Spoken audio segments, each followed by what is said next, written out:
Subscribe करें और bell दबाएं ताकि कोई खबर रह न जाए।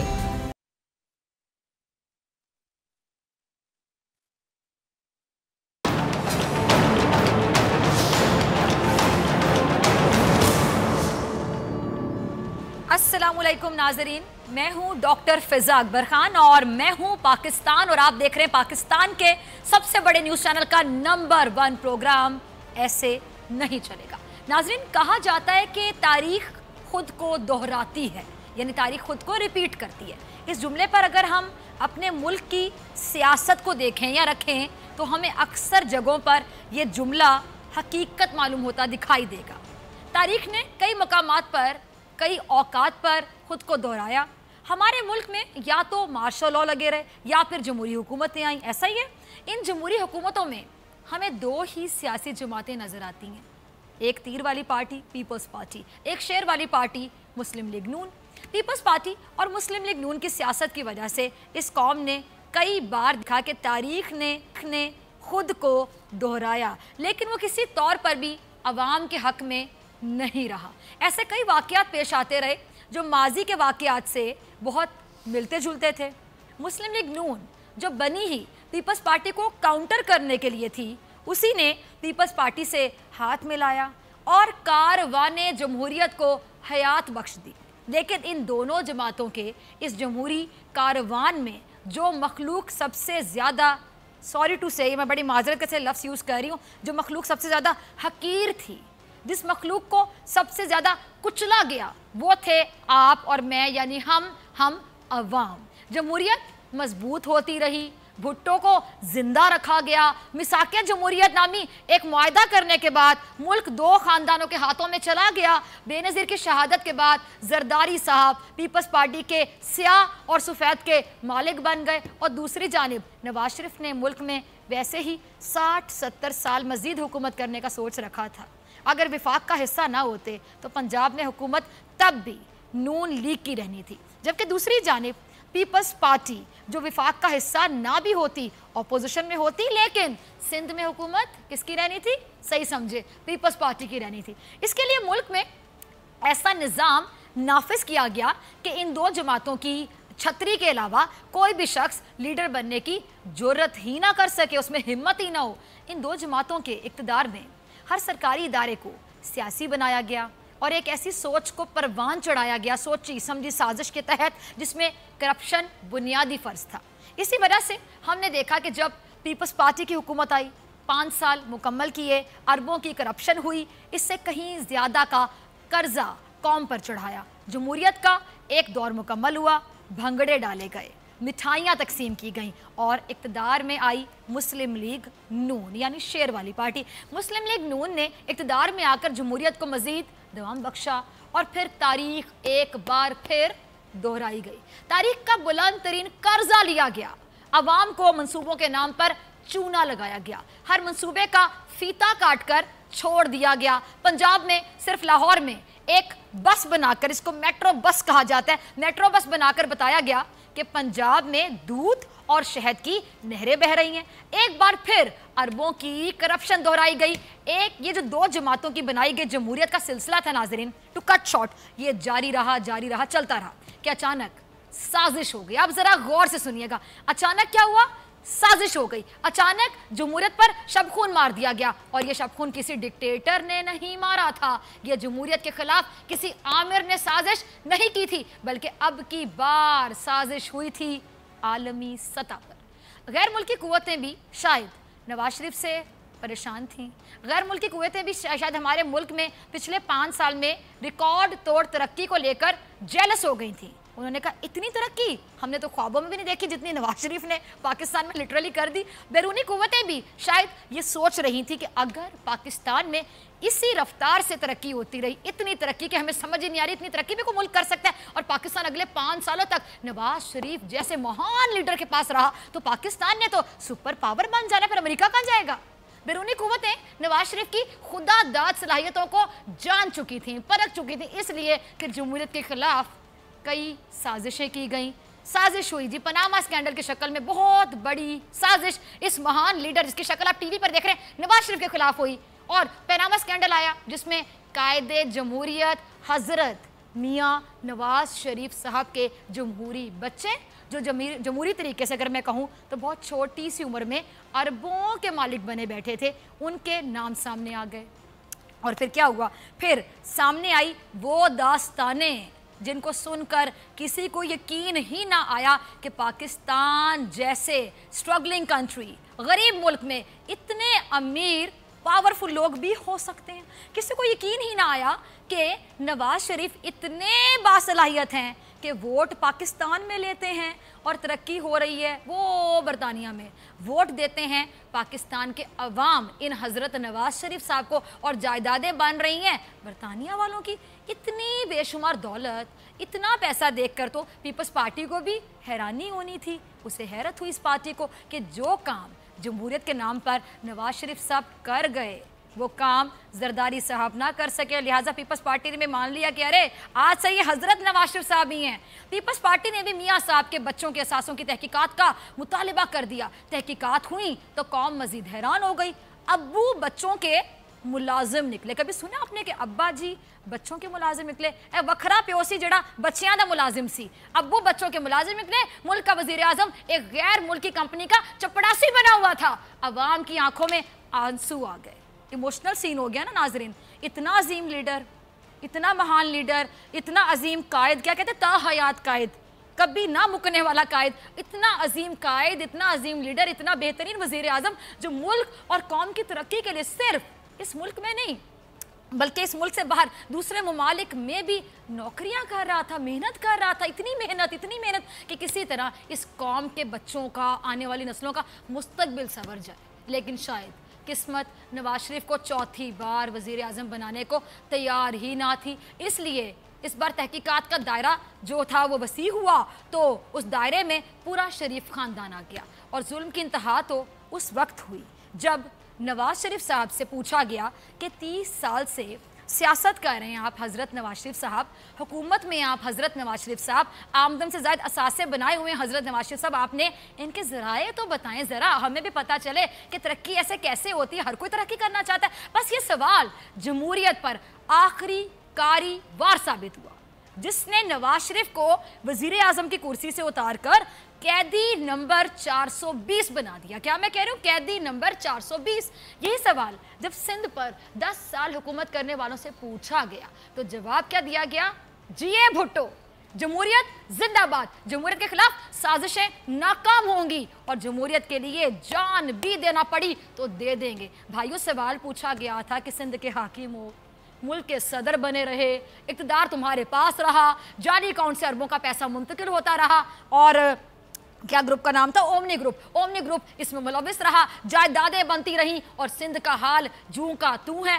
जवाब तो दे दो, लेकिन जवाब फिर वही आया क्या कि जमहूरियत खतरे में है, जमहूरियत के खिलाफ साजिशें हो रही हैं, जमहूरियत पर आंच नहीं आने देंगे। और अपने इन इल्ज़ामात की तस्दीक करवाने के लिए एक सियासी मौलवी अपने साथ मिलाया रहा जो जरदारी साहब और नवाज शरीफ साहब के हक में फतवे देता रहा, जो साथ मिला हुआ था मौलवी, सियासी मौलवी। उस मौलवी का अगर बस चलता नाजरीन तो हजरत नवाज शरीफ को अल्लाह का वली बना देता और जरदारी साहब को जमहूरियत का कोई फरिश्ता बना देता। वो मौलवी भी आजकल मिनिस्टर इनक्लेव से बाहर तिनके जोड़ रहा है ताकि कोई ऐसी सीढ़ी बनाई जा सके जो सीधा मिनिस्टर इनक्लेव पहुंचा दे। और अब शायद एक बार फिर तारीख खुद को दोहराने के करीब पहुंच गई है, क्योंकि इसी अजीम लीडर चाइना के नेल्सन मंडेला, अच्छा मैंने चाइना का जो नेल्सन मंडेला है इसलिए कहा कि एक चीज़ होती है जिसको हम कहते हैं ओरिजिनल, कॉपी नहीं, ओरिजिनल है बिल्कुल, और जो 2 नंबर चीज़ होती है यानी कि उसी प्रोडक्ट की कॉपी होती है, छापा मारा होता है, चिटिंग की होती है, उसे हम एक हरफ आम में क्या कहते हैं, चाइना की चीज़ कहते हैं। इसीलिए अब वो चाइना का नेल्सन मंडेला जो जेल में तशरीफ फरमा हैं, उनकी बेटी ने ये फैसला किया कि वो नवाज शरीफ और जरदारी दोनों के हक में रैलियां निकालेगी, यानी अवाम तैयार हो जाए। जिस सियासी सर्कस का मैं काफ़ी से आपके साथ प्रोग्राम में रोज़ाना आपसे बात करती हूँ कि अब ये आने वाले हैं सर्कस के खिलाड़ी, आपको बताते रहते हैं हम ऐसे नहीं चलेगा में, वो सियासी सर्कस अब लगने वाला है। और उस सियासी सर्कस में शामिल कौन होगा? शामिल होंगे वो तमाम करतब दिखाने वाले जिन्होंने 10 साल इस मुल्क पर हुकूमत की। 10 साल उनमें इत्तेहाद भी रहे और दुश्मनी भी रही, बड़ी पीक लेवल की दुश्मनी। लेकिन एक बात दोनों में सेम थी, गए तो कौम और मुल्क को मकरूज बना कर गए, दोनों, वो वाले भी। और आज ये लोग कुछ इस किस्म की बातें करते हैं, डिटाई देख लें इनकी, बातें सुन ले आप इनकी, कोई शर्म होती है, कोई हया होती है। ख्वाजा आसिफ साहब जरा क्लिप चलाइएगा रजा। नई बात तो नहीं है, ये लोग तो हमेशा इसी जंग का हिस्सा बने हैं जिसमें नुकसान सिर्फ अवाम का होता है।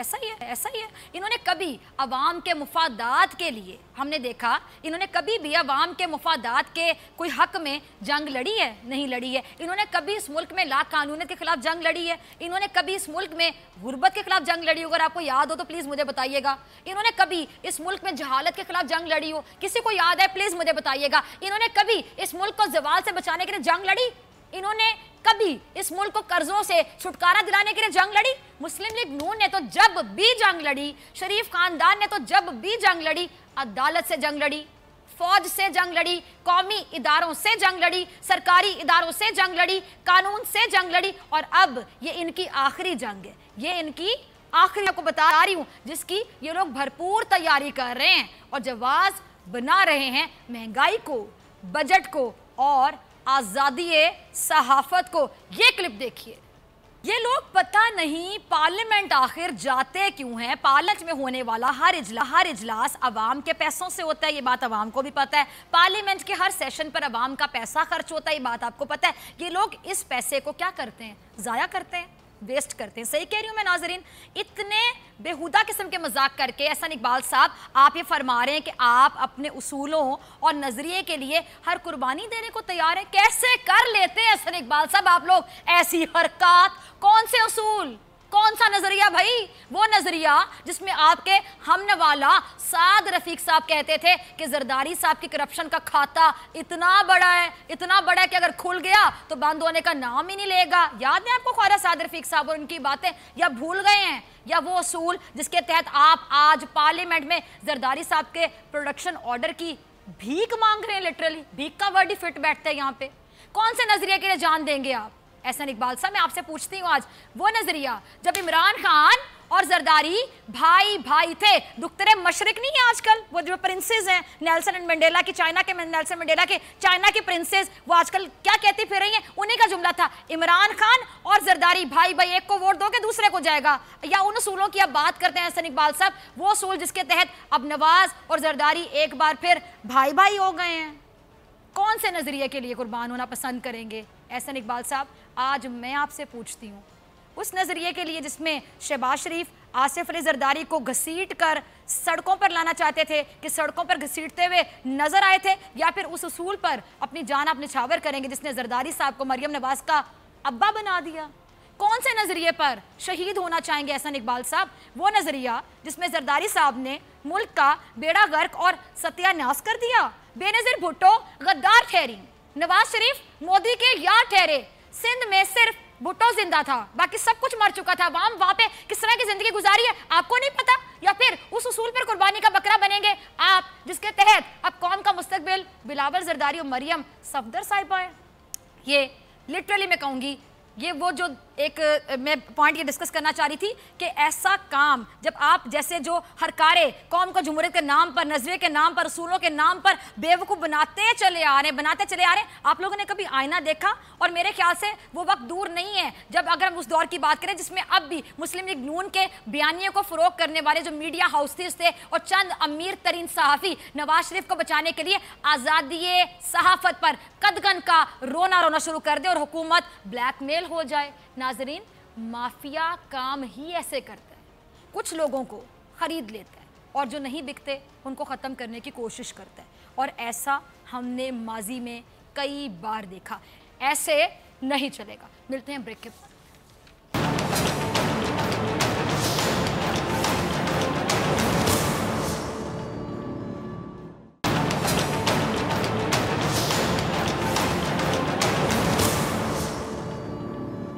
वेलकम बैक नाज़रीन, आप देख रहे हैं ऐसे नहीं चलेगा। मैं हूं आपके साथ डॉक्टर फिजा अकबर खान। नाज़रीन, एक टोला है जो कि बड़ा आजकल फ्री है। कहते हैं ना, जब आप फारिग होते हैं तो खाली ज़हन शैतान का घर होता है, कुछ और होता नहीं, आर्गूमेंट्स होते नहीं, दलीलें होती नहीं है, IQ लेवल इतना होता नहीं है, शायद जहन काम करना छोड़ जाता है। क्योंकि जब मनपसंद कुर्सियाँ, इक़्तिदार के मज़े, जिनको शौक था इक़्तिदार में रहने का, इक़्तिदार के मज़े लूटने का, जायदादें पाकिस्तान से बाहर बनाने का, इलाज पाकिस्तान से बाहर करवाने का, जिनकी 5 उंगलियाँ घी में थी, जब उनसे कुर्सियाँ छिन गई तो जाहिर बात है फिर वो आते हैं रोने के लिए, पीटते हैं और दीवार से सर मारते हैं कि किसी तरह इक़्तिदार हमें मिल जाए। लेकिन मुझे सिंध गवर्नमेंट पे हैरानी होती है कि चलें आपके हाथ में सिंध तो है ना, माना का डिमोशन हो गई है। मैं मानती हूँ कि इतनी बड़ी पार्टी, और भुट्टो साहब क्या लीडर थे भुट्टो साहब, मैं आज भी उनकी बड़ी तारीफ करती हूँ, बड़ी कुर्बानियाँ थी। भुट्टो साहब का नाम ही था कि जिनको आपने जिंदा रखा हुआ है और उस जिंदा रखने पे आप लोगों को वोट मिल रहा है। बोला आज तक सफाया हो चुका होता। जो अब पीपल्स पार्टी के हालात हैं, जरदारी साहब ने जो हालात कर दिए, sorry to say, I am really sorry to say. मुझे पता है प्रोग्राम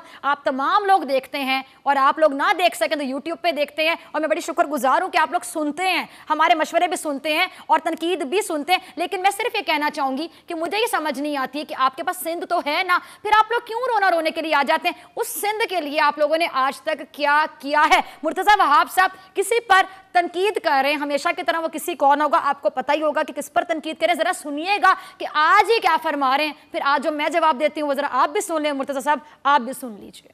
तो मुझे एक बात पे बड़ा एतराज़ है कि ये लोग, इनकी ढिठाई से मैं बड़ी इंप्रेस हूँ। नाज़रीन ज़रा गौर से सुनिएगा मेरे दिल के जज्बात, मैं ज़रा जज्बात शेयर करूँगी, अपने इमोशंस, अपनी फीलिंग्स रिगार्डिंग दिस पर्सन जिसका नाम आप। सर आपका कॉन्फिडेंस बहुत पीक पर है और मुझे बड़े लोग कहते हैं तुम बहुत कॉन्फिडेंट हो, इतनी सी उम्र में इतना कॉन्फिडेंस आया कैसे? मैं आपसे सीखना चाहती हूँ। ढिठाई कहाँ से आई भाई? वैसे अच्छी बात है कि डिटाई होनी नहीं चाहिए, लेकिन अगर कभी डिटाई की जरूरत पड़ी ना तो मैं आपको कॉल करूंगी मुर्तज़ा वहाब साहब, आपसे पूछूंगी कि कैसे कर लेते हैं मुर्तज़ा भाई आप इतनी डिटाई के साथ इस तरह प्रेस कॉन्फ्रेंसेस और आ जाते हैं, फैक्ट्स एंड फिगर्स आपके पास होते हैं, फिर भी आप आते हैं और बड़े कॉन्फिडेंस के साथ, बड़ी डिटाई के साथ झूठ सच का पलंदा शेयर करके चले जाते हैं। आप 10 माह का रोना रो रहे हैं, 10 साल का हिसाब कौन देगा भाई साहब? ये जो आपके पीछे खड़े हैं सुनने के लिए, ये देखें, ये मुस्कुरा रही है खातून, ये जो साहब है, वैसे उनकी शक्ल पे परेशानी है क्योंकि उनको भी पता है कि मुर्तज़ा वहाब साहब आपके साथ खड़ा तो है, लेकिन बोल आप झूठ ही रहे हैं। उसके चेहरे पे लिखा हुआ देखें, जरा दोबारा देखें कि उसको पता है कि साथ बैठे मुर्तज़ा साहब पता नहीं कौन सी झूठी सच्ची कहानियां सुना रहे हैं। अब क्या करें,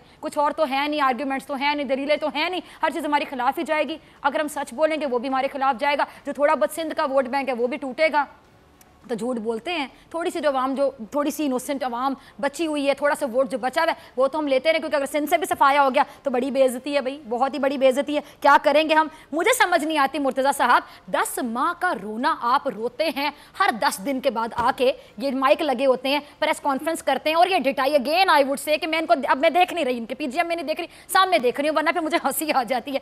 10 साल का हिसाब कौन देगा मुर्तज़ा वहाब साहब? 10 साल मेरे दूध और शहद की नहरें आपने सिंध में बहा दी, इसको आप अपना दूसरा घर कहते हैं, उसका हिसाब कौन देगा? थर थर थर क्यों कांप रहा है? इतनी अमवात का जिम्मेदार कौन है? ये जो HIV फैला हुआ है, इतने लोगों को जो गलत HIV फैला दिया गया, किसने फैलाया था? वो भी इमरान खान ने कहा था फैला दो। जो थर थर थर कांप रहे वो भी इमरान खान की साजिश थी आपके खिलाफ। कौन था इतने सालों से बुराजुमान हमारे मुल्क में? इक़्तिदार किसके पास था? आज भी सिंध किसके पास है? सिंध अगर आपने बना दिया होता ना बहुत ही एक तरक्की याफ्ता सूबा, तो हम कहते हैं कि भाई इनके मुंह से तो सुनना चाहिए, PTI वालों को भी, इमरान खान साहब को सीखना चाहिए, बल्कि रोल मॉडल है सिंध गवर्नमेंट, सीखना चाहिए। लेकिन सिखा कौन रहा है? शर्म आती है आप लोगों को? डिटाई के साथ साथ शर्म मर चुकी है। डिटाई आती ही तब है, ये इंसान की साइकी है, जब शर्म और हया दफन हो जाती है, तब भी डिटाई अंदर से निकलकर बाहर आती है। आप लोगों को शर्म नहीं आती इस तरह की बातें करते हुए? सिंध में आप लोगों ने क्या किया? फिर कोई बात होती है आप लोग आ जाते हैं बजट की तरफ कि जी बजट ही हमारे पास नहीं, बजट का रोना रोते आए तो नहीं भरनी थी ना अपनी जेबें, नहीं आने थे जाली अकाउंट्स के इतने मामला, इतने आप लोगों के मामला है, इतने आप लोगों के मामला है। अगर ये मामला ना होते, सब कुछ सही तरीके से चल रहा होता तो अल्हम्दुलिल्लाह थोड़े में भी बरकत होती है, थोड़े में भी बरकत होती है। बरकत ही कैसे होती जब थोड़े पे भी नजर थी, जब ऐसे ऐसे फंड्स जो कि बहुत ही जरूरतमंद लोगों के लिए आते हैं और वो उनके लिए यूज होने चाहिए होते हैं, जब वो भी अपनी जेबों में डाल लिए जाएं तो बताएं नाजरीन क्या बरकत होगी?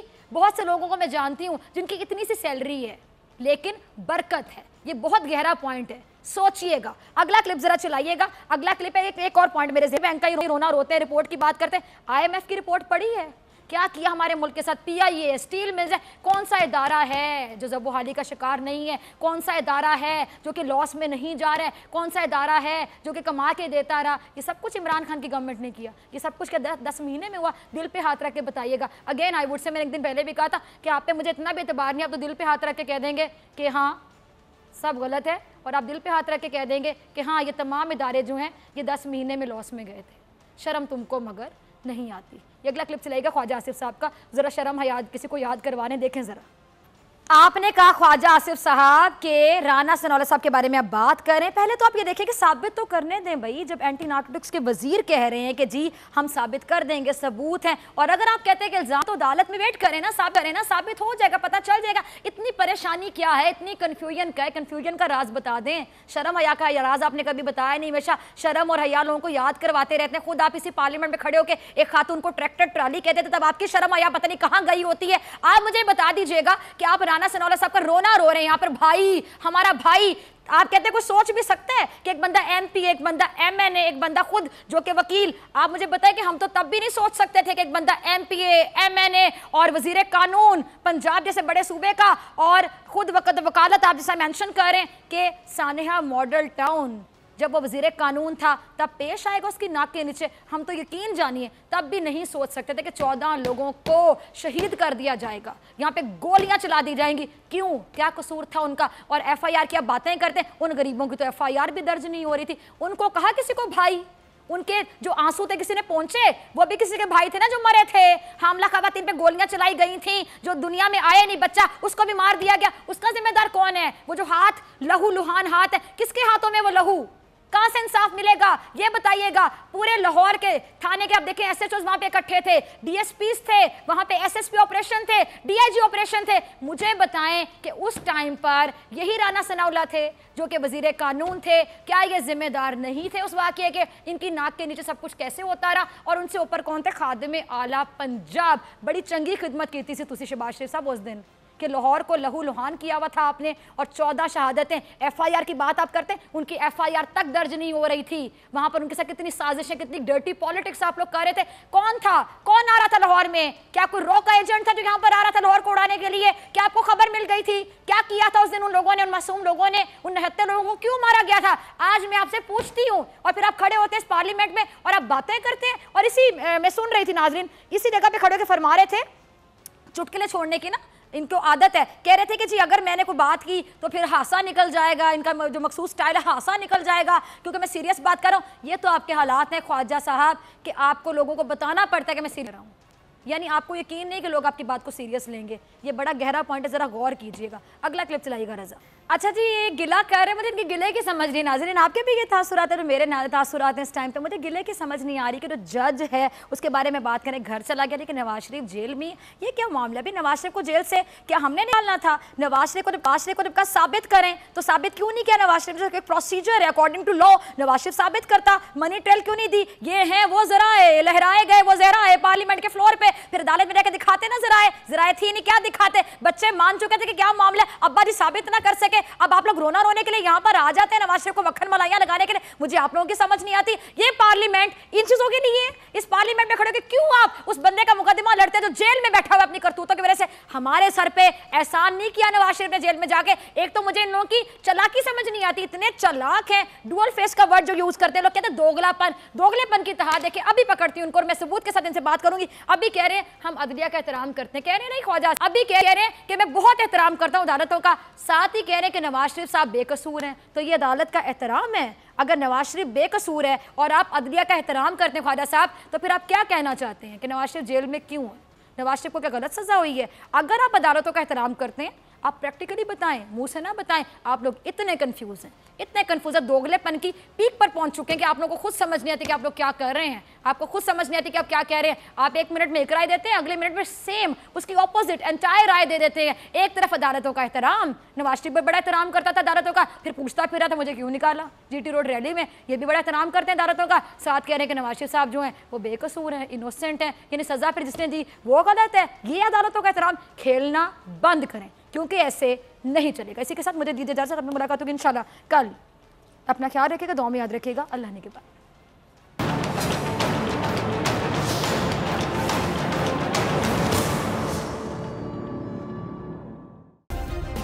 सब्सक्राइब करें और बेल दबाएं ताकि कोई खबर रह न जाए।